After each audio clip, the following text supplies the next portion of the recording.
सभी गांव वालों को मेरा राम राम। आज मैं हमारे स्कूल में हूं। देखिए, राजकीय उच्च माध्यमिक विद्यालय बूकना, और ये हमारे छोटे बहन भाई बैठे हुए हैं और यहाँ पर ये पूरा स्टाफ है। और आज निरीक्षण के लिए बीओ साहब लखनलाल जी भी गुरुजी भी आए हैं, और ये प्रिंसिपल महोदय जो काउंटी के रहने वाले और इनसे पहले कोई और थे। अब इन्होंने आते ही देखिए अपने स्कूल को कैसे चमका दिया। आपको एक बार थोड़ा सा निरीक्षण करवा देता हूँ। ये दीवारें बता रही है यहाँ की चमकती हुई कि इसमें विकास प्रारंभ हो चुका है। अब बिल्कुल चमका दिया ये। और अब की बार ये 26 जनवरी का उत्सव है, बहुत ही धूमधाम से मनाना है। और इसके लिए ये सभी बहन भाई आपसे हाथ जोड़ के निवेदन कर रहे हैं, आप सबको आना है। एक बार निवेदन कीजिए सभी गांव वालों से। देखिए ये निवेदन, ऊंचा हाथ करो, ऊंचा हाथ जोड़ो ऐसे। देखिए ये बहन भाइयों, ये छोटी छोटी बहन बेटियों की लाज रखना है।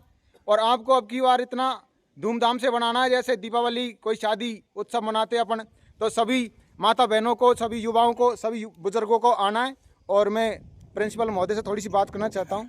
गुरुजी यहाँ पे स्टार्ट में यहाँ पर आए थे, तो जो स्कूल की, हमारे विद्यालय की जो दयनीय स्थिति वो कैसी थी, और उसके बाद में आपने किस तरह से विकास कार्य प्रारंभ किया, कौन कौन सी चुनौतियों का आपने सामने किया, और अब आगे विकास के लिए आप क्या करना चाहते हैं, गाँव वालों को आपको किस तरह का सहयोग चाहिए। मैंने 24 सितंबर 2025 को यहाँ ज्वाइन किया। उस समय विद्यालय की जर्जर हालात थे। बरसात का पूरा पानी सामने वाली जो बिल्डिंग है पूरी चौरई थी, तारे निकल रहे थे छत से।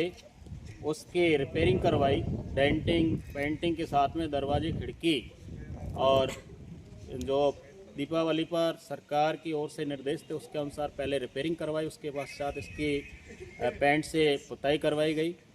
और शीतकालीन की छुट्टियों में हमारा ये ग्राउंड बच्चों को खेलने के हिसाब से, प्रार्थना के हिसाब से उबड़ खाबड़ था, पत्थर ही पत्थर कंकड़ थे। इसलिए इसमें हमने कुछ सहयोग गांव के जो राजकीय सेवा में है, पूर्व विद्यार्थी भी रहे हैं, वो बाहर नौकरी कर रहे हैं, कुछ यहाँ कर रहे हैं, उनके द्वारा हमें सहयोग मिला 79,500 रुपये का, जिसमें से हमने 60,000 रुपये की तो इसमें मिट्टी डलवाई है। पास में बच्चियों के लिए टॉयलेट का निर्माण चल रहा है, उसका ठेका दे दिया है। बाकी जो भौतिक सुख सुविधाओं का अभाव था विद्यालय के अंदर अपने लैपटॉप तो था, लेकिन लाइट के अभाव में हम कोई भी किसी प्रकार का प्रिंट नहीं ले सकते थे।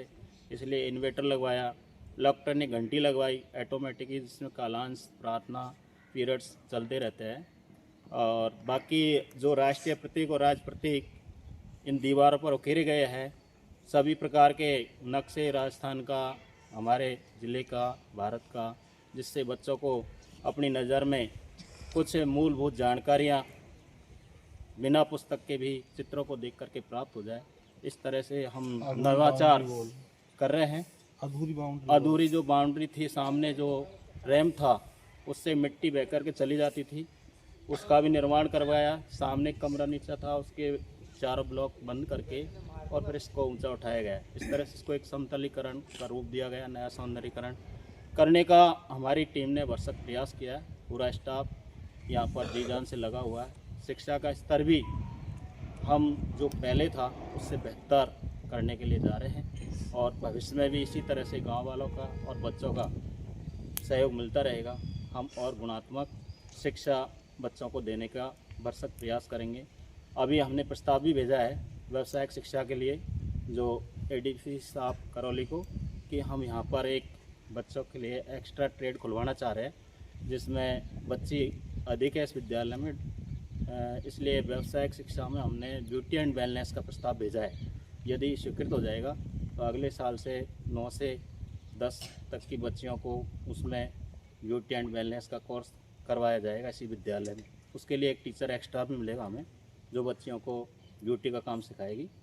तो हमारे तो ये प्रयास है, और आप लोगों का सहयोग मिलता रहेगा तो विद्यालय को हमारे ब्लॉक में प्रथम लाने की कोशिश करेंगे।